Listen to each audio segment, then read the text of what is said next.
ఒక జర్నలిస్ట్ పేరు చెప్పండి, క్రైస్తవ భావజాలం ఉన్న వ్యక్తి పేరు. ఉండడు. You need to become somebody like that. ఒక టాప్ బిజినెస్ మెన్ పేరు చెప్పండి, క్రైస్తవుడిది.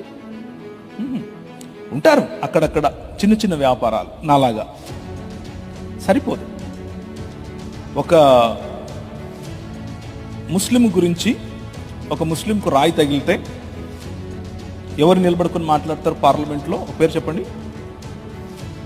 అక్బరుద్దీన్ ఓవైసీ. కరెక్ట్ చెప్పారు. అసదుద్దీన్ ఓవైసీ. క్రైస్తవుడి పేరు చెప్పండి. ఉండడు. It's a shame on a community like this. A community that forgets its history will not remain in history. ఏ సమాజం అయితే వారి చరిత్రను